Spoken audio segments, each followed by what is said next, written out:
the bobwhite quail. It's this little round softball. That's right. They're not much bigger than my fist, They've got little legs, but they're a ground nesting, ground dwelling bird. If they never have to fly in their life, they wouldn't, right? They just do that to get away from hawks and owls for the most part, or hunters. What they need is wildflowers. They need a small proportion of grasses. I need stuff that most people would call weeds. Those are providing good brood cover, good nesting cover, a lot of insects. That's what chicks need to develop early. Bridgestone Firestone is a quail focal area, so tell us a little bit why. It's largely because there are very few places that have wild quail in the state of Tennessee anymore. It's a habitat issue. Whether we're talking about development or whether we're talking about fire not being on the landscape anymore or fields and young forests progressing into closed canopy forest. The farm, just by nature of it being an open landscape that's been maintained that way, has held on to some birds. And compared to most other places in the state, we're one of the very few. On top of that, the potential for growing that population, it's higher here than just about anywhere else.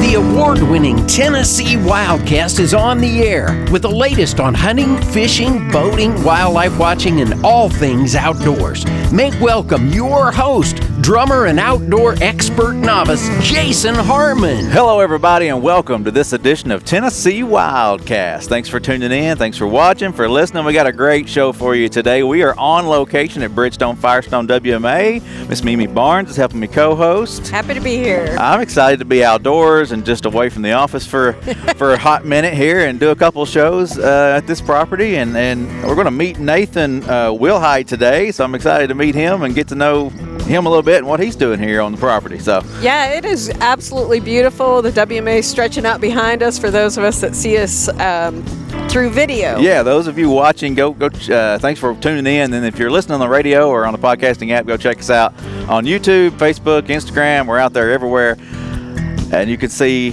what we're seeing. So we got birds flying around. We'll get into all that here in a minute. We got beautiful landscapes, so I'm excited. Nathan, thank you for having us. Yes, sir. Welcome. We're glad to have you. Just want to dive in and learn a little bit about you. And you're fairly new to the property here. Been managing this place for a few years, I guess, now. And just excited to be here. Tell us a little bit about yourself. Yes, sir. I started out here in October of 2021, so we're coming up on 2 years. Yeah. But I grew up in West Tennessee, right outside of Memphis in Shelby County. And spent a bunch of time as a kid growing up hunting in Arkansas, chasing waterfowl. Big duck hunter. That's right. And then moved over to East Tennessee, went to school in Knoxville, fell in love with wildlife management, and from there I've been just about anywhere and everywhere you can imagine. Bounced out to Eastern North Carolina, did some waterfowl work for a while, and worked in West Kansas for a little bit on a grassland bird project, and then went down to pine plantation country in Florida and Georgia and worked down there, and started grad school in Georgia, and from there, after grad school, went out to Nebraska and worked for 2 years as a private lands biologist before kind of getting roped in to come back to Tennessee and doing what we're doing here. And I've been a little bit everywhere. A lot of my work has been kind of in grassland management and upland game birds, and so excited to be doing a lot of that stuff here at Bridgestone. Did you want to come back to Tennessee? Was that your goal? Not at all. In fact, when I moved across the Mississippi River, my dad was helping drive a U-Haul, and I told him I'm not crossing the Tennessee River or the Mississippi River again. And he reminded me of that when I moved back. But I had a couple people who were very important to me who, they knew this job was going to be coming open, and they were really trying to put it in my ear just to be considering it. And to be honest with you, when I applied, it was just, we'll just see what happens. Yeah. I'd have been perfectly content, running my bird dogs out in the prairies, But when Nathan opens his mouth, I expect to hear Bob White and nothing else. Like he speaks that bird language. Yeah, right. There's a little bit of that. Well, you said you caught the bug when you were at UT. Did you go there to pursue wildlife management, or it just got even hotter at that point? I did. As a kid, did the prototypical couple trips to Yellowstone and thought I want to be a wolf biologist, and I came to school as a wildlife manager or as a wildlife biologist. within one semester, I was 6 hours from home. I said, "There's no way I can live 20 hours from home in Wyoming. I can't handle it." And so there's a little bit of shell shock, and so I switched to animal science degree. Okay. And I minored in wildlife just because I enjoyed doing that on the side, and so. There was a lot that kind of led into that, but I graduated with an animal science degree and then doubled up in wildlife management on the back end when I really realized that, okay, I can be away from home and be perfectly content. And the quail stuff didn't really come, the passion for it didn't come until a friend of mine kind of introduced it to me, and a professor at the University of Georgia hired me and helped really explode that passion. So awesome. It's all a little bit of late onset, but it's all worked out. Well, as you grow up, your passions change and adjust, and things. That's exactly right. You think you're going one direction, you don't go another. So that's right. You never know what might happen. So Bridgestone, Firestone fits you like a glove. That's right. Absolutely. I see it. Every time I talk to him and I hear that passion come out in him for the land and for the management on this area, I'm happy to have you. Thank you. Appreciate that. Yeah, definitely. Well, let's talk a little bit about this property. I know we talked about this a few years ago on a show here, but tell us a little bit how this property was acquired and a little bit of background on it. Yes, sir. So Bridgestone Firestone Wildlife Management Area was originally acquired under an easement from Bridgestone Firestone Corporation. Hence the name. That's right. About a 10,000 acre piece that has some restrictions as far as infrastructure and that sort of thing. But their goal was conservation, wildlife management, and that's what they tasked the agency with when we acquired it in 1998. Okay. Since then, there's been a couple other acquisitions that what we call the big bottom unit, what you'll see in the hunting guide. That's another 10,000 acres of largely old timber company land. And so because of all of that, we got the Caney Fork River running right through the middle of it. We have an awesome diversity of landscapes that we get to work in every day, right? And when you say we, yeah. who's here with you? I guess that is absolutely a vital part of Bridgestone Firestone WMA. It's not just a one-man show. That's right. No, we got an incredible team. I started with 2 technicians, one of which has moved on to a private lands biologist position, but there are 3 full-time positions based here. There are several part-time positions that are funded through private donations that are, through Quail Forever members that are helping fund that. And so right now we've got a crew of 5, including a TWRA UT intern. And so we've got plenty of help, but we could always use more. There's no doubt about that. Yeah, that's great. Yeah, it takes a team to manage a piece of property this size, and 20,000 acres that's amazing. Space to run and play and work. And that's right. Yeah, we got work bases scattered across. To get to the other side as the crow flies is just a few miles, but it takes an hour to drive there. Really? And so hauling equipment, and so we're working on building some infrastructure down there so that we can really try to expand on our management footprint on the south side as well. And then we've got another complex of fields and what locals call the big bottom area, and so that's an area that we're doing some dove field management on now, and we've got rid of some hay fields in the very recent past, and so it's also a pretty highly visited area of the WMA as well. So if no one's been to Bridgestone Firestone before, what do they expect? What can they expect when they drive onto the property? Absolutely. I think the iconic picture of Bridgestone is where we're at right now. We call this the farm. Some people call it the ranch. This is about a 700-acre former dairy cow operation, right? And so a lot of it in the time since we've acquired it has been converted into old field management, right? We're still dealing with a lot of the relics of that. Because of pasture grasses and all kinds of other non-native species here. But this 700 acres is a lot of people what they see when they think about Bridgestone. But like I mentioned earlier, there's a huge diversity. We've got big, steep, Scott's Gulf, right? That largely we just kind of treat as preservation acres. On the south side, we got a bunch of timber company land that's, it's old it's pine plantation, right? And so that to the right manager is just a blank canvas, right? And so we're having fun really working down in there. And so we get the big wide open fields. We get some savannas, like what we'll talk about later, but we've got pines and then we've got closed canopy forest all around us as well. The other thing I'll add about Bridgestone I think is pretty awesome, we're directly adjacent to 6,000 acres of Chestnut Mountain with the Nature Conservancy. We're directly up against Fall Creek Falls, and they're 40 some odd thousand acres. We're right next to Bledsoe State Forest. The Boy Scouts of America have a property that's right next to us. And so the way I look at it from a conservation standpoint, you're not going to find a higher density of public lands other than a few places in the southeast. Outside of the Smokies and North Cumberland and Catoosa, rival that. But between multiple agencies and landowners, there's a lot right here that are conservation acres, right? That's one way. That's cool. That's one way to look at it. I mean, with all those groups combined, you got almost every outdoor activity you can think of. That's right. We've got a big available. We got a big lookout.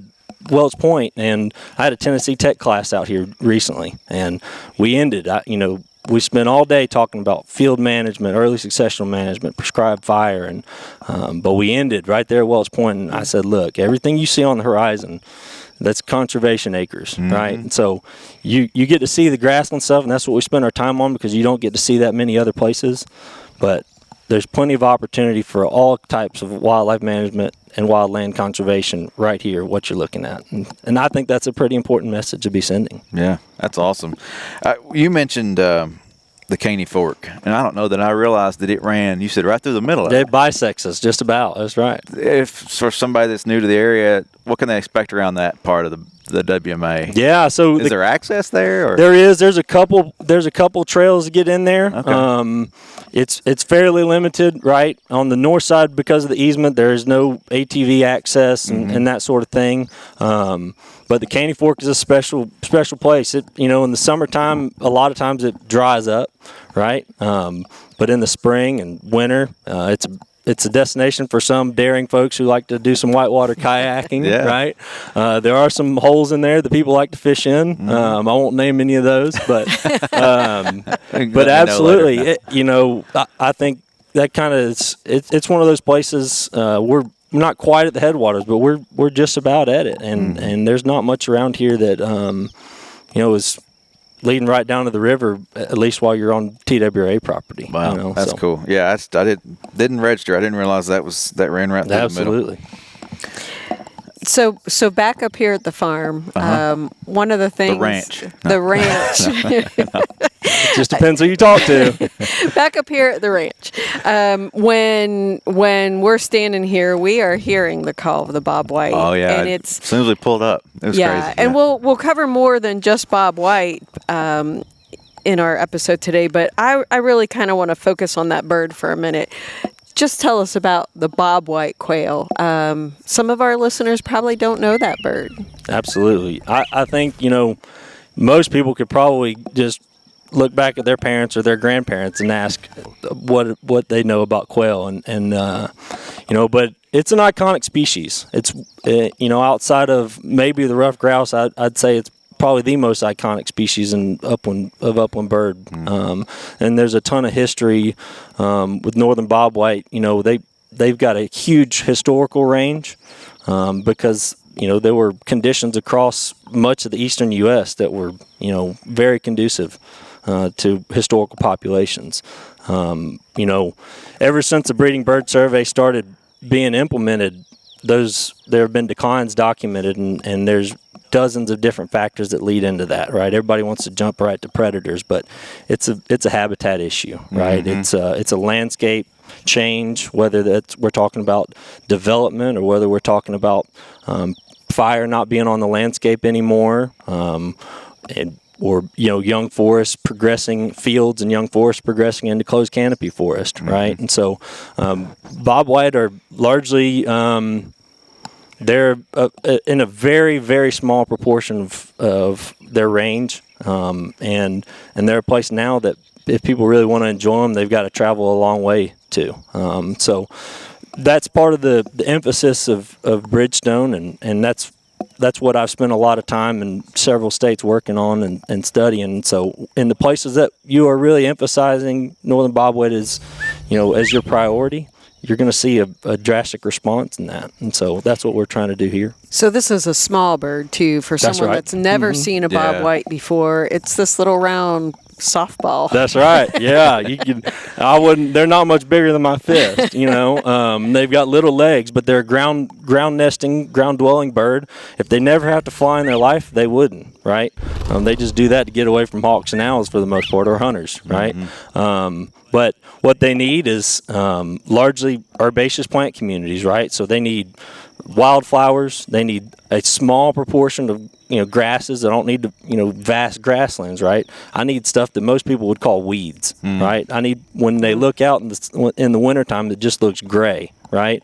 But those are providing, good brood cover, good nesting cover, a lot of insects, right? That's what chicks need to develop early.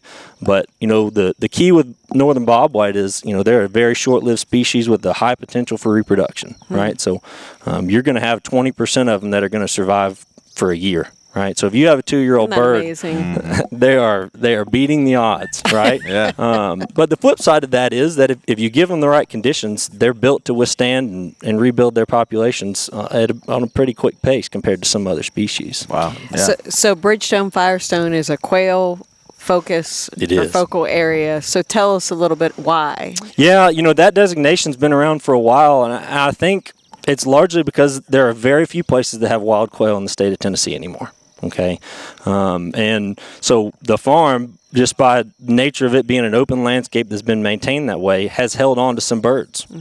And compared to most other places in the state, we're one of the very few. And on top of that, the potential for growing that population, it's higher here than just about anywhere else. There's just a couple other properties in the state that really could, if they wanted to, devote that time and energy, right? But Bridgestone really provides that opportunity with the farm. I could show you shortleaf pines out here where this used to be farmed, right? And all the big rocks are piled up at the base of the trees, right? But that allows us to be able to get in and disc and burn and spray and all that sort of stuff. And so we can do a lot of quick turnaround on a pretty large set of acres pretty quickly. But on top of that, there are other places, like I said, on the south side where we have a lot of pine management that's very conducive to northern bobwhite that need prescribed fire, right? And so pines are, once they get to the size that they are down there, we can burn right through them and provide a lot of what they need on a very consistent basis. So coming up on a later show, we're going to talk about the burn demonstration area and the partnership we have with UT, yeah. and with Nathan. But Nathan, that burn demonstration area exists here on Bridgestone Firestone. Tell us how that area is beneficial to you as a manager. Yeah, absolutely. The way I look at it is it's a blueprint for what can be replicated in the future. A showcase. That's right. Yeah. That's been a very simple recipe of cut some, at the time they were loblolly pines, right? Just like what we're dealing with on the south side a lot. And then it's been followed up with prescribed fire, and that's it. Right. And I can tell you right now, there are several species of plants out there that are not named in science. Right. Just recently, I've had say that. That's pretty crazy. That is crazy. That's right. Yeah. Yes, there's a What? Dr. Dwayne Estes is the one who confirmed it. So you don't have to take that from me. Dr. I'll Estes. cite him. Okay. But I was with him. We've looked at several different species, one of grass and other broadleaf plants that. What we would call endemic, right? They're not found anywhere else but in a specific place, right? And so those didn't get there by chance, right? They're key points of history of what this place has been and how plants and flora and fauna have developed in any given place. That right? is very cool. It is so cool, and Dr. Estes has shared with us, and we all know that the grasslands are the most imperiled ecosystem in the southeast. That's right. And beyond. And it's one reason why Bridgestone Firestone is just so incredibly important for not just quail habitat, but diversity of That's right. species. So tell tell us what species are you promoting here on the WMA? Yeah. Are we talking plants or wildlife? Let's talk or all wildlife. the above. Yeah. Okay. We know they're all tied together. Yeah. We know we have that amazing diversity, but let's talk wildlife. What are you trying to promote here on the WMA? I have a good idea. Absolutely. Well, I'm not bashful about it. You know, our number one priority is northern bobwhite, and there's a reason for that. Okay. I've lived in places where bobwhite can be a byproduct of a landscape, right? An agricultural landscape like Nebraska, they can have scrubby areas that, you know, they let get overgrown, and it's too arid for trees to really take over. Or if they are trees, they're non-native trees. But they can be a byproduct of the landscape. In Tennessee and much of the Southeast, that's just not the case anymore, right? Because of agricultural and land use changes and lack of prescribed fire, if you want northern bobwhite, you have to make them the priority.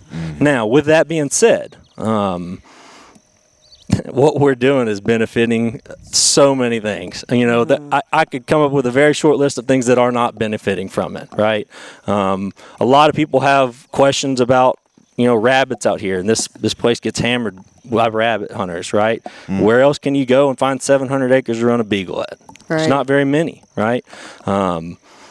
Deer, turkey, right? Those numbers and harvest numbers are not anywhere where I'd like to see them be, and I think that's largely indicative of the landscape that we're in, right? And you know, so I always like to tell folks, you know, some of my crew had been here for 8 and 11 years before I got here, and so it was a drastic difference. Some of the things that we were asking to be done, right? But it was a quick turnaround when we saw some of the stuff that we burned and dissed in, you know, February and March of last year, and then the first place we started seeing does and fawns were right where we had burned and dissed, right? Yeah, I was going to bring that up because you mentioned that before the show about how you changed that landscape for the quail or for the other animals, and then deer, which that's the first place they go. That's right. You know, and if we've done another kind of grassland restoration project, we're on the back end of it, right up the road, what most of the locals would call a honey pond.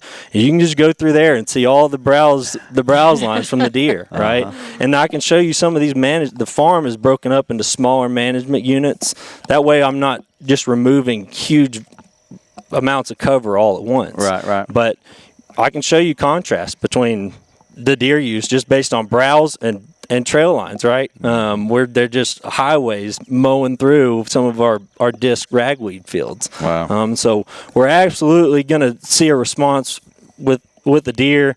We're going to see way more of a response with the turkeys. We flush turkey poults in these brood fields just like we would a bobwhite brood. And so, you know, the one thing, it might not be ultimately very beneficial for a gray squirrel, but you know, I'm still waiting on the day we see a fox squirrel out here, and I can guarantee you it'll be a little more conducive for them. But you can run down the list and probably find most game species are going to be benefited because of what we're doing here. Yeah, a lot of rabbit hunters know Bridgestone Firestone, That's right. And how cool is that it's not just, even though it's a quail focal area, that you all are benefiting all these other species, especially game species That's right. like deer and turkey and rabbit. I tell my rabbit hunters, I say, look, we're going to give you more places to rabbit hunt. That's the goal. You know, if I'm creating more quail acres, there's more rabbit acres for Definitely. sure. Yeah. Well, you mentioned ragweed and weed. A lot of these native plants people see as just weeds, and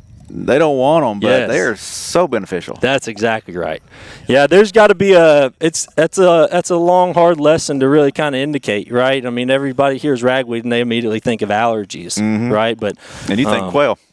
I don't just think quail. I think a highly desirable deer forage, right? Yeah. I think turkey broods. I think of a lot of things. But you're absolutely right. You know, what we've been conditioned to prioritize as far as desirable plants, you know, it looks totally counterintuitive when we're managing early successional areas for really any wildlife, right? If it looks like something that you'd want to walk out barefoot in, it's probably not very beneficial for it. It's something that looks really easy to mow and you need to get back and touch it up a couple times a year. You're probably not going to be benefiting a whole lot, right? But there are a lot of species out here that to the untrained eye, or you know, they're going to look like, well, you just let this grow up, right? And on some level we are. That's by design. I want flowering plants happening at different times of year to provide different things, and I want all of this stuff to be happening on different timelines so that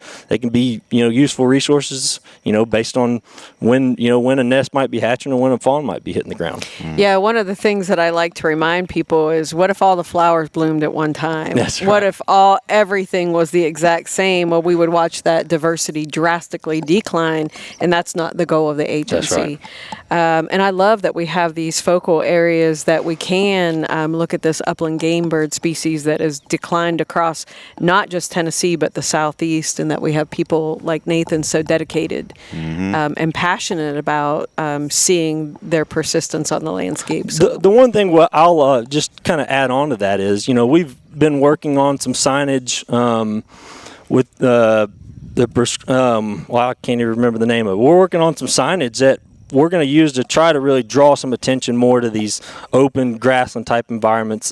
Going to highlight the importance of prescribed fire. Going to highlight the importance of pollinators and insects and that sort of thing. And I've ordered a couple different sets of those signs that hopefully people can just walk trails. The difference is you might need to bring a big umbrella because you won't be under the shade of a tree, right?